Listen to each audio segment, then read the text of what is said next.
بسم اللہ الرحمن الرحیم الا ان اولیاء اللہ لا خوف علیہم ولا هم يحزنون الذین آمنوا وكانوا يتقون صدق اللہ وصدق رسولہ النبی الکریم۔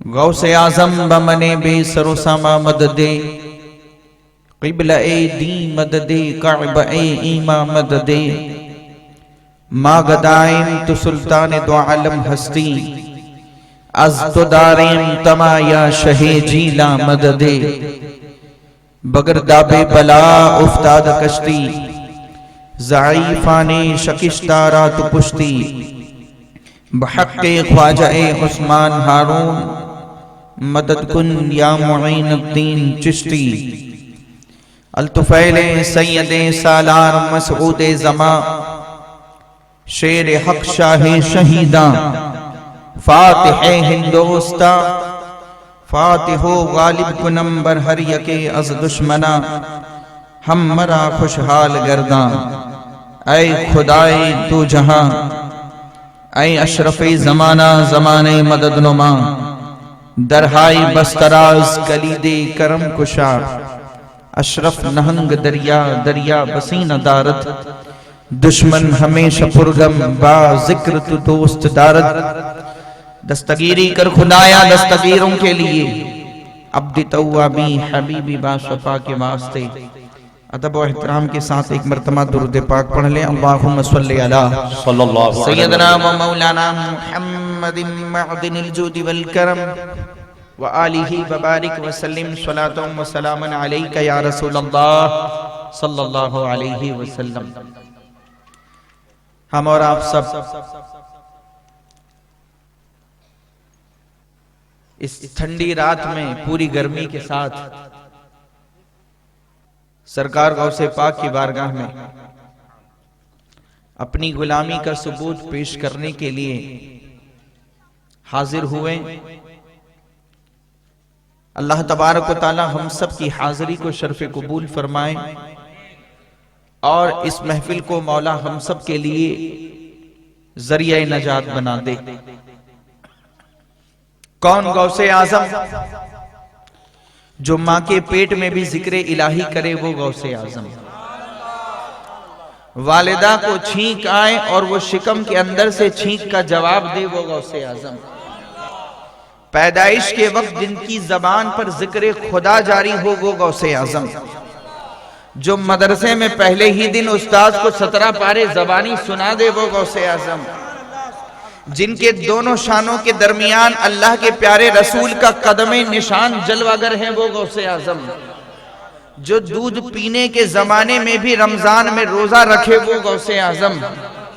جن کے سچ بولنے کی برکت سے ڈاکو توبہ کر لے وہ غوث اعظم۔ جن کو مقام عاشقی ملا وہ غوث اعظم۔ جن کو مقام معشوقی بھی ملا وہ غوث اعظم۔ جو مرتبہ محبوبیت پر فائز ہے وہ غوث اعظم۔ جن کا قدم سارے ولیوں کی گردن پر ہے وہ غوث اعظم۔ جن کو سلام کرے بغیر سورج طلوع نہ ہو وہ غوث اعظم۔ ہر سال ہر ہفتہ ہر مہینہ جس کے پاس آ کر سلام کریں اور بیچ میں ہونے والے اہم واقعات جن کو بتا دیے جائیں وہ غوث اعظم۔ جن کا دامن پکڑ لو تو نجات کی گارنٹی مل جائے وہ غوث اعظم۔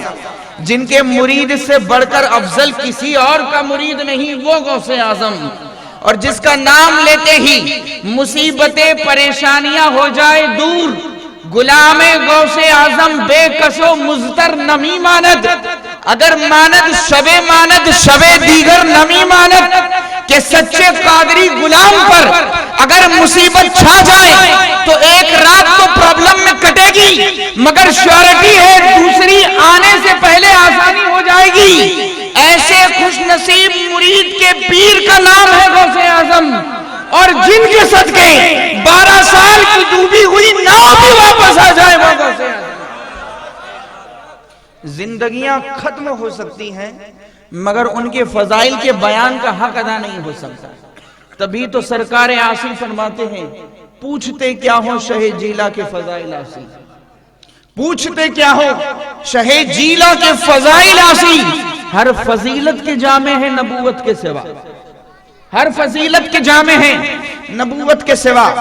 ہمارے احمد آباد میں سرکھیج میں ایک بزرگ ہیں، حضرت شیخ احمد گنج بخش کھٹو مغربی رضی اللہ تعالیٰ عنہ، اخبار الاخیار میں ہیں کہ ایک دن حضرت شیخ احمد کھٹو گنج بخش رضی اللہ تعالیٰ عنہ اپنے پیر و مرشد حضرت بابا اسحاق بخش مغربی کو ہاتھ میں لوٹا لیے وضو کرا رہے تھے۔ وضو کراتے کراتے شیخ احمد کے دل میں خیال آیا، زبان پر نہیں دل میں سوچ رہے ہیں کہ غوث پاک کا کیا مرتبہ ہے، کیا عالی منصب ہے، کیا اونچا مقام ہے کہ ہر ولی ان کا فیض یافتہ، ہر ولی ان کی غلامی پر فخر کرے، ہر سلسلے کے اولیاء ان کے غلام ہونے پر ناز کرے، سبھی ان کے در سے فیضان لینے والے، آخر اس کی وجہ کیا ہے؟ شیخ احمد دل میں سوچ رہے ہیں کہ غوث پاک کا مقام اتنا بڑا کہ سبھی ان کے در کے خوشہ چین۔ بس ان کا یہ سوچنا تھا کہ حضرت بابا اسحاق مغربی نے کشف کے ذریعے جان لیا کہ میرا مرید شیخ احمد کھٹو کیا سوچ رہا ہے۔ ابھی وہ وضو کرا ہی رہے تھے کہ اتنے میں حضرت بابا اسحاق بول پڑے کہ اے شیخ احمد، کیا تمہیں معلوم نہیں کہ میرے غوث اعظم کے فضائل و کمالات اس قدر زیادہ ہیں کہ دنیا میں جتنے جھاڑ ہیں وہ سب قلم بن جائیں۔ نظام پور میں کتنے جھاڑ ہیں کسی کو معلوم ہے؟ نظام پور میں درخت پیڑ کتنے ہیں؟ کوئی تعداد، کوئی اندازہ اپروکس پتا ہے؟ تو دنیا کی بات ہو رہی ہے، اور یہ کوئی بڑا چڑھا کے عقیدت میں نہیں کہا جا رہا ہے، بابا اسحاق کہہ رہے ہیں۔ دل میں سوچا مرید نے، پیر مختصر اور جامع جواب دے رہا ہے، کتابوں کا حوالہ نہیں دے رہا کہ ادھر پڑھ لینا فضیلت پتا چل جائے گی، ادھر پڑھ لینا مقام پتا چل جائے گا، اس حوالے میں ڈھونڈنا منصب پتا چل جائے گا، نہیں۔ مرید نے دل میں سوچا، پیر کے جواب دینے کا انداز کوزے میں دریا کو سما لیا کہ اے شیخ احمد، میرے غوث کو وہ منصب اور کمال حاصل ہیں کہ دنیا میں جتنے جھاڑ ہیں سب قلم بن جائیں، جتنے دریا ہیں سب سیاہی بن جائیں، اور دنیا میں جتنے روح والے زندہ ہیں سب لکھنے بیٹھ جائیں، اور ازل سے تا ابد تک بس لکھتے ہی رہے، تب بھی 1000ویں حصے کا ایک حصہ بھی نہیں لکھ سکتے۔ دنیا میں جتنے روح والے سب لکھیں، 2 3 4 5 دن نہیں، سال بھی نہیں، ازل سے ابد تک لکھیں، تب بھی غوث کے فضائل کے 1000ویں حصے کا ایک حصہ بھی نہیں لکھ سکتے۔ جب پیر کی زبان سے یہ جملہ سنا تو ان کے دل میں غوث پاک کی محبت کا دریا جوش مارنے لگا، اور غوث اعظم کی محبت شیخ احمد کھٹو کے دل میں اتنی آئی کہ انہوں نے اپنے پیر سے کہا بس اب تو اجازت دے دو کہ میں یہاں سے چلا جاؤں، بغداد پہنچوں اور غوث اعظم کے قدموں پر اپنی زندگی ان کی چوکھٹ میں گزار دوں۔ یہ ابھی راجستھان کے کھٹو کا واقعہ ہے، راجستھان کے کھٹو میں بات ہو رہی ہے۔ پیر نے دیکھا کہ میرے مرید کے دل میں غوث کا دریا، محبت کا دریا اتنا بہ رہا ہے، تو اجازت دے دی، جاؤ بیٹے چلے جاؤ۔ پیر کی اجازت لی، سر سے پگڑی اتار کے زمین پر رکھ دی، اور انتہائی ادب کے ساتھ ننگے سر اور ننگے پیر حضرت شیخ احمد کھٹو بغداد کی طرف پیدل روانہ ہوئے۔ سفر کرتے کرتے اجمیر شریف کے پاس کوہسلی نام کے مقام پر جب پہنچے تو وہاں ایک چشمے کے کنارے پر وضو فرمایا، نماز ادا کی، اور نماز کرنے کے بعد ذکر الہی کرتے ہوئے شیخ احمد کھٹو پر ایسی محویت طاری ہو گئی کہ اسی عالم میں ان کو نیند آ گئی۔ یہاں نیند آئی، نصیبہ بیدار ہوا، کیا دیکھتے ہیں؟ خواب میں سرکار غوث اعظم جلوہ بار ہیں، اور غوث اعظم کا انداز ہی ہے کہ ایک ہاتھ میں ٹوپی ہے، ایک ہاتھ میں امامہ ہے، اور غوث اعظم کہہ رہے ہیں بیٹے احمد ادھر آؤ۔ غوث اعظم فرماتے ہیں شیخ احمد ذرا قریب آؤ، پیارے ادھر آؤ۔ بابا احمد کھٹو قریب ہوئے، غوث اعظم نے وہ ٹوپی جو حقیقت میں تاج شاہی تھا اپنے ہاتھوں سے ان کے سر پہ رکھا، وہ تاج شاہی تھا، وہ ٹوپی۔ درد پاک شریف پڑھے صلی اللہ علیہ نبی الامی وآلہ وسلم، صلاۃ و سلام علیک یا رسول اللہ۔ صلی اللہ علیہ نبی الامی وآلہ وسلم، صلاۃ و سلام علیک یا رسول اللہ۔ غوث پاک اپنے ہاتھوں میں جو ٹوپی اور امامہ لے کر آئے تھے اپنے ہاتھوں سے حضرت شیخ احمد کھٹو کے سر پہ رکھا، نورانی امامہ باندھا، اور باندھنے کے بعد غوث پاک نے کہا کہ شیخ احمد تم بارگاہ رب میں قبول ہوئے اور آج سے میں نے تمہیں اپنا بیٹا بنا لیا۔ تم بارگاہ رب میں قبول ہوئے اور آج سے میں نے تمہیں اپنی فرزندیت میں قبول کر لیا۔ بس غوث پاک نے اتنا کہا، آنکھ کھل گئی۔ خواب سے بیدار ہوئے تو کیا ہوا کہ خواب تو پورا ہوا لیکن سر پہ اور ٹوپی اور امامہ موجود ہیں۔ خواب پورا ہوا لیکن سر پہ ٹوپی اور امامہ موجود ہیں۔ وہ اٹھے تو کیا دیکھا کہ اپنے درجے ولایت کو ہزاروں درجہ بلند پایا۔ وہ بغداد نہیں گئے، پلٹے اور پھر سے پیر کی بارگاہ میں آئے۔ یہاں ان کے مرشد نے بذریعہ کشف پہلے سے مشاہدہ کر لیا تھا، اس لیے اب وہ پیر مرید کے استقبال کے لیے کھڑا ہے، شیخ احمد کھٹو کے استقبال کے لیے ان کے مرشد کھڑے ہیں۔ اور جیسے ہی شیخ احمد کھٹو آئے فرمایا کہ پہلے تو میرے واسطے سے تم کو غوث پاک کا فیض ملتا تھا، اب تو ڈائریکٹ نوازے گئے۔ پہلے میرے ذریعے فیضان ملتا تھا، اب تو ڈائریکٹ تم کو نواز دیا گیا ہے۔ اب تم غوث اعظم کے منظور نظر ہو چکے ہو، انہوں نے تمہیں اپنی فرزندیت میں قبول کر لیا ہے۔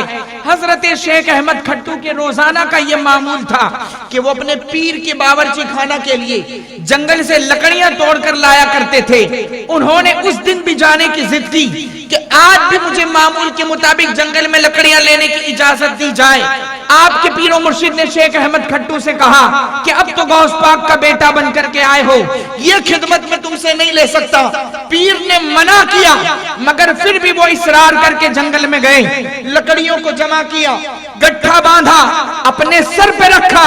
روایت بتاتی ہے کہ لکڑیوں کا گٹھا ان کے سر پہ نہ ٹکا بلکہ ہوا میں ایک بلس اوپر ہو کر کے آ رہا تھا۔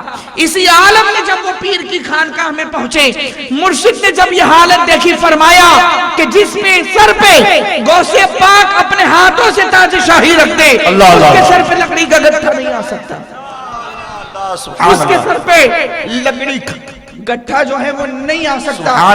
یہ ہے غوث پاک کی شان۔ نعرہ تکبیر، نعرہ رسالت، عظمت غوث اعظم، شان غوث اعظم، نعرہ حیدری۔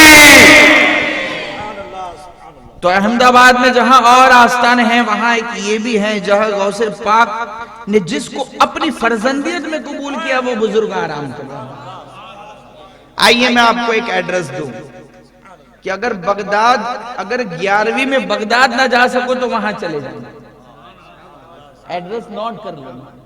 اگر 11ویں شریف میں بغداد نہ جا سکو تو اس جگہ ضرور چلے جانا، وہ در غوث اعظم بھی ہے۔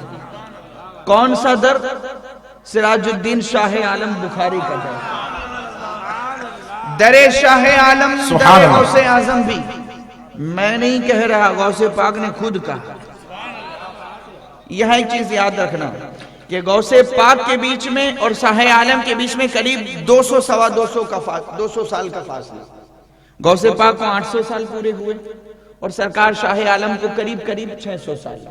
تو دونوں کے بیچ میں سم تھنگ 200 سے 250 سال کا ڈسٹنس ہے، فاصلہ ہے۔ اب سنیں وہ در کیوں در غوث اعظم؟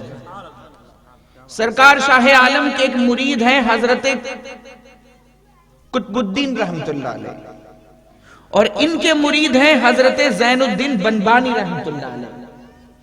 شاہ عالم کے مرید حضرت زین الدین بنبانی، تو یہ شاہ عالم کے پوتے مرید، شاہ عالم ان کے دادا پیر۔ تو شاہ عالم کے مرید حضرت زین الدین بنبانی کا خود کا پرسنل بیان ہے کہ ہجری 834 کا واقعہ ہے، جمعہ کا دن تھا اور میں حضرت سید جمال الدین قادری کے گھر پہ دعوت کھانے گیا تھا۔ سید جمال الدین قادری کون؟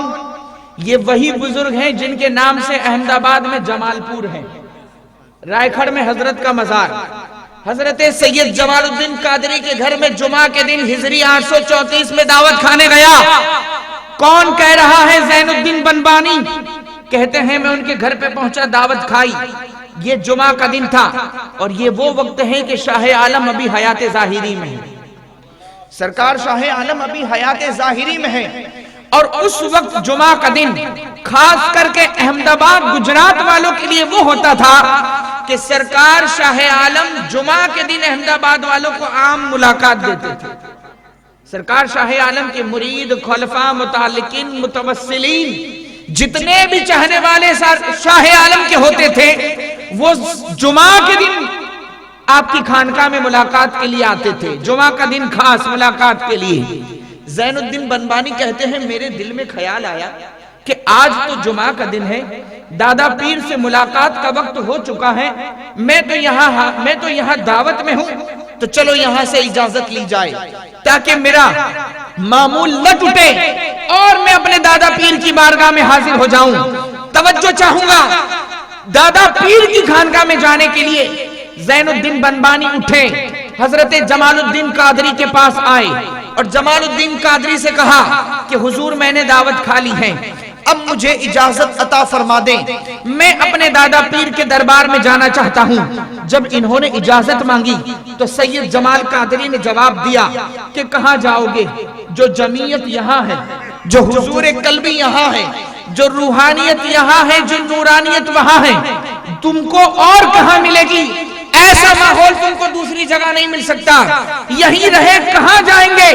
اتنا سنا تو زین الدین بنبانی نے کہا اگر نورانیت اور روحانیت دیکھنی ہے، حضوری اور جمعیت قلبی کو دیکھنا ہے تو کسی دن میرے دادا پیر کے دربار شاہ عالم کی بارگاہ میں بھی چل کے دیکھو، میں تم کو بتاتا ہوں وہاں کیسا ماحول ہوتا ہے.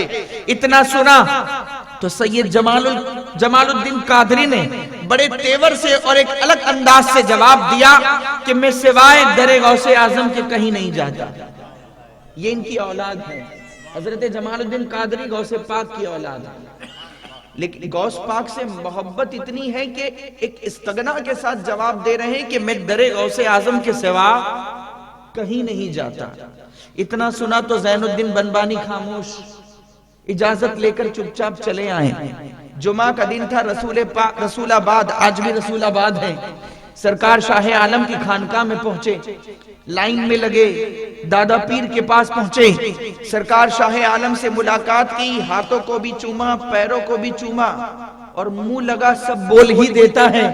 سرکار شاہ عالم کا پیر پکڑ کر زین الدین بنبانی نے ان کے اور جمال قادری کے بیچ میں جو جو باتیں ہوئی سب بتا دی کہ ایسے ایسے دعوت میں گیا، آپ کے یہاں آنے کا کہا تو مجھے ایسا جواب دیا.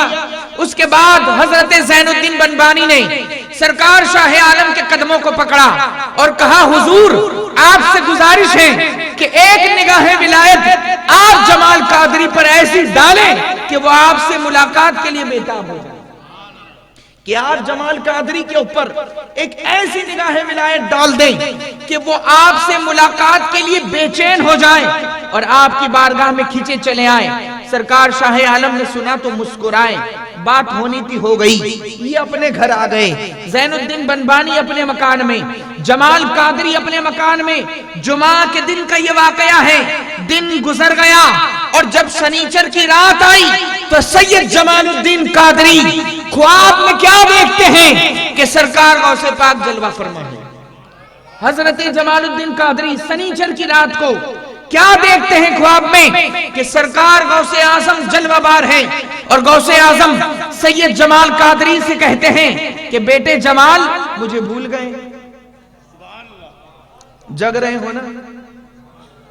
کیا فرمایا؟ بیٹے جمال مجھے بھول گئے، مجھے فراموش کر دیا، کبھی میری ملاقات کو نہیں آتے. کون کہہ رہا ہے؟ غوث پاک. کس سے؟ سید جمال قادری سے. بیٹا مجھے فراموش کر دیا، بھول گئے، کبھی ملاقات کو نہیں آتے. اتنا سنا تو جمال قادری نے دامن پکڑ کے کہا حضور آپ کے دیدار اور ملاقات کا تو شراپا مشتاق، یاد تو فرمائیں، فقیر کو یاد تو فرمائیں. آپ کے دیدار کی تڑپ اتنی ہے کہ کیا بتاؤں. اتنا سنا تو غوث پاک نے فرمایا کہ جب تم کو میرے دیدار کی اتنی تڑپ ہے تو کیوں زین الدین کے ساتھ در شاہ عالم پر نہیں گئے؟ جب تم کو میرے دیدار کی اتنی تڑپ ہے تو کیوں زین الدین کے ساتھ دربار شاہ عالم میں نہیں گئے؟ سنو، شاہ عالم اور ہم ایک ہی ہیں، ان کا دیدار میرا دیدار، ان سے ملاقات مجھ سے ملاقات۔ عظمت سرکار شاہ عالم، عظمت سرکار شاہ عالم، نعرہ حیدری۔ یہ میں مرچی مسالہ لگا کے اپنی طرف سے نہیں بول رہا، کتاب میں ہو بہو یہی جملہ ہے کہ میں اور شاہ عالم ایک ہی ہیں، ان کا دیدار میرا دیدار، ان سے ملاقات مجھ سے ملاقات۔ اتنا کہنے کے بعد غوث پاک نے اور بھی فضائل و شان بتائی کہ شاہ عالم کون ہے۔ اس کے بعد غوث پاک خواب ہی میں فرماتے ہیں، اے جمال قادری، اگر تم ابھی میرا دیدار کرنا چاہتے ہو، توجہ، خواب میں کہا جا رہا ہے اگر تم ابھی میرا دیدار کرنا چاہتے ہو فوراً اٹھو در شاہ عالم پر پہنچو۔ اگر تم ابھی دیدار کرنا چاہتے ہو فوراً اٹھو در شاہ عالم پر پہنچو۔ اتنا سنا آنکھ کھل گئی، اتنا سنا آنکھ کھل گئی، خواب سے بیدار ہوئے، اور جب بیدار ہوئے تو عجیب بے چینی ہے، عجیب بے قراری ہے، صبح تک کا انتظار بھی نہیں کیا، فوراً اٹھے، گھر سے نکلے، اور آدھی رات کے وقت زین الدین بنبانی کے یہاں پہلے گئے، کیونکہ سنی وسیلہ نہیں چھوڑتا۔ پہلے زین الدین بنبانی کے گھر گئے کیونکہ سنی وسیلہ نہیں چھوڑتا۔ آدھی رات کے وقت زین الدین بنبانی کا دروازہ کھٹکھٹایا، خادم نے دروازہ کھولا، کہا حضرت کو خبر کرو میں آیا ہوں۔ خادم نے حضرت زین الدین سے کہا کہ دروازے پر جمال قادری کھڑے ہیں۔ اتنا سنا تو آدھی رات کے وقت یہ بھی مسکرا پڑے کہ دادا پیر کی نگاہ کا اثر ہو ہی گیا، دادا پیر کی نگاہ کا اثر ہو ہی گیا۔ اٹھے، دروازے پر آئے، سلام کیا، انہوں نے ہاتھوں کو پکڑا، چلے ابھی دربار شاہ عالم میں جانا ہے۔ سبحان اللہ۔ ارے حضرت اتنی رات ہو گئی، نہیں ابھی جانا ہے، سو جائیے صبح چلیں گے، نہیں ابھی جانا ہے۔ ابھی خانقاہ کا دروازہ بند ہو گیا، نہیں ابھی جانا ہے۔ ابھی حضرت نہیں ملیں گے، صبح ہی ملیں گے، نہیں ابھی جانا ہے۔ ارے بہت لیٹ ہو گیا ہے، آرام کرے، نہیں ابھی جانا ہے۔ جمال قادری جانے کی ضد کر رہے ہیں، زین الدین بنبانی روکنے پر اصرار کر رہے ہیں، مگر وہ کہتے ہیں حضرت پیالہ صبر لبریز ہو چکا ہے، اب صبح تک انتظار کرنے کی مجھ میں طاقت نہیں، ابھی چلیں دربار شاہ عالم میں پہنچا دیں۔ اصرار اس قدر کیا کہ حضرت زین الدین بنبانی کو چلنا پڑا، اور آدھی رات کے وقت یہ دونوں بزرگ اب جمال پور سے شاہ عالم کی طرف جا رہے ہیں، اب جمال پور سے خانقاہ شاہ عالم کی طرف جا رہے ہیں۔ رستے میں چلتے چلتے جب رسول آباد کی سرزمین پر پہنچے، خانقاہ کے قریب آئے تو کیا دیکھتے ہیں کہ آدھی رات کا وقت ہے، خانقاہ کا دروازہ آج تو کھلا ہوا ہے، چراغ روشن ہے، تخت لگا ہوا ہے، معمول کے خلاف آج بتیاں جل رہی ہیں۔ دونوں بزرگ آگے بڑھے، خانقاہ کے قریب پہنچے، زینے پر چڑھے، دروازے کے قریب پہنچے تو قریب پہنچنے کے بعد نگاہ اٹھا کر جب خانقاہ کے اندر دیکھا تو حیرت سے آنکھیں کھلی کی کھلی رہ گئی۔ میں نے پہلے بتایا غوث پاک کو 800 سال ہوئے، شاہ عالم کو قریب 600 سال، دونوں کے بیچ میں اتنے سالوں کا ڈسٹنس، یہ بات خواب کی نہیں، عالم بیداری کی ہے۔ جب خانقاہ کے اندر تے دیکھا، کیا دیکھتے ہیں؟ جس تخت پر شاہ عالم جلوہ بار ہے اسی تخت پر غوث اعظم بھی بیٹھے ہوئے، بالکل بیداری کے عالم میں۔ اللہ اکبر، نعرہ رسالت بھی لگا دو یا رسول اللہ۔ جس تخت پر، حضرات کھڑے ہو جائیں بڑے ادب احترام کے ساتھ۔ میں وارث جبہ مولا کائنات کے لاڈلے حضور سید آصف علی باپو کے ساتھ ساتھ میں عاشق غوث اعظم ناشر مسلک حق و صداقت و اعلی حضرت علامہ ڈاکٹر آصف رضا سیفی صاحب قبلہ کی آمد ہو رہی ہے۔ اللہ یا رسول اللہ، یا علی، یا علی، سبحان اللہ۔ حضرات